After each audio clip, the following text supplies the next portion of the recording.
আমাদের গুড়ায় গলত আমাদের শিক্ষা ব্যবস্থা না নৈতিক না বৈষয়িক কোনো মানের ধারে কাছেও নেই। এই শিক্ষা ব্যবস্থায় মানুষের মেধার অপচয় হয়, সময়ের অপচয় হয়, অর্থের অপচয় হয়। এই সময়, এই অর্থ, এই মেধা বিনিয়োগ করে প্রিয় দেশ আরো উন্নত দক্ষ সোনার মানুষ তৈরি করতে পারত, কিন্তু সে পরিকল্পনাটাও নাই। আর থাকবে কেন ভাই? এই পরিকল্পনার দায়িত্বে যারা আছেন তাদের সন্তানেরা তো এই দেশে লেখাপড়া করে না। তাদের সন্তানেরা এই দেশে লেখাপড়া করলে তখন তাদের মাথা থেকে জনকল্যাণমূলক বাস্তবধর্মী প্র্যাগম্যাটিক সেই প্ল্যান এবং পরিকল্পনা বের হয়ে আসছে। তাদের কোনো দরদ নেই জাতির প্রতি।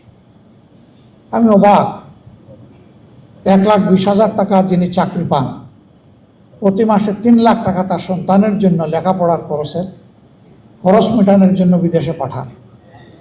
এই টাকা তিনি কোথায় পান?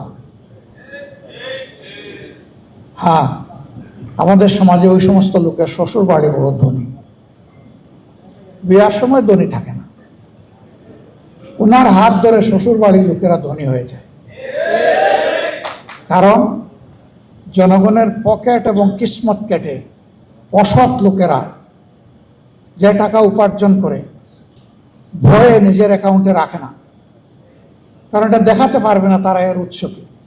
আমরা এই গুণে ধরা বাংলাদেশ ইনশাআল্লাহ বদলাতে চাই এবং জনগণের সহযোগিতা পেলে, আল্লাহ তাআলার আসমানি সাহায্য পেলে ইনশাআল্লাহ এটা সম্ভব। আমরা বিশ্বাস করি 5 বছরে উন্নয়নের বুলেট ট্রেন আমরা চালু করতে পারবো না, কিন্তু ইনশাআল্লাহ এক্সপ্রেস ট্রেন আমরা চালু করতে পারবো। আমরা এই ভাঙ্গা চূড়া শিক্ষা ব্যবস্থা রাখবো না। এখানে প্রথম ফোকাস আমাদের, ফার্স্ট অ্যাটেনশন। আমার মেরুদণ্ড নাই তো আমি দাঁড়াবো কিভাবে, আমি বসবো কিভাবে?